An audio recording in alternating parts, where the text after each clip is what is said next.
L'obéissance à la voix de la conscience et à chacun des commandements de l'Écriture, en un mot, servir Dieu d'une manière qui lui soit agréable, Hébreux 12, 28, est le passeport nécessaire pour entrer dans cette vie de l'esprit qui témoigne de la présence du Seigneur. En négligeant cette vérité-là, on a également oublié cette haute vérité qui va de pair avec la première. Celui qui obéit peut et doit s'attendre à être rempli de l'esprit. Un grand nombre de chrétiens ignorent que la présence habituelle, active et consciente de l'esprit soit promise à ceux qui obéissent.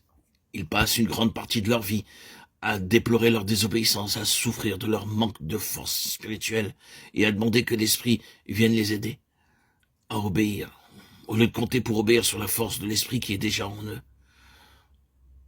On ne pensait guère que le Saint-Esprit puisse être envoyé aux chrétiens obéissants pour lui communiquer habituellement la présence de Jésus et accomplir en lui les œuvres plus grandes, Jean 14, 12, précisément comme autrefois le Père communiquait sa puissance à Christ.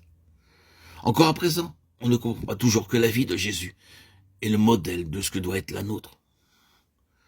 Quel exemple nous avons là de l'obéissance à des épreuves qui précèdent la glorieuse puissance de la vie de l'Esprit. C'est cette vie-là que nous communique l'Esprit de Jésus glorifié.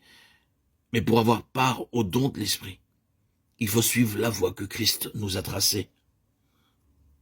Par son exemple, c'est en crucifiant la chair, c'est en nous soumettant sans réserve à la volonté de Dieu que nous convaincrons de l'impossibilité de trouver Dieu en dehors de sa volonté.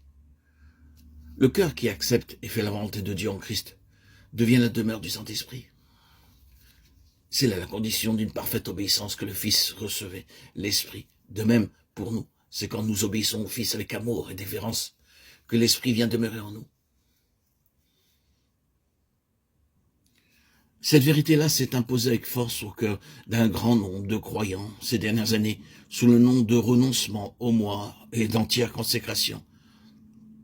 Lorsqu'ils furent amenés à comprendre que le Seigneur Jésus réclamait en effet une obéissance sans réserve, qu'il était de toute nécessité de s'abandonner à lui et à sa volonté, et que par sa grâce, il était possible de le faire, lorsqu'avec foi en sa puissance, ils le firent.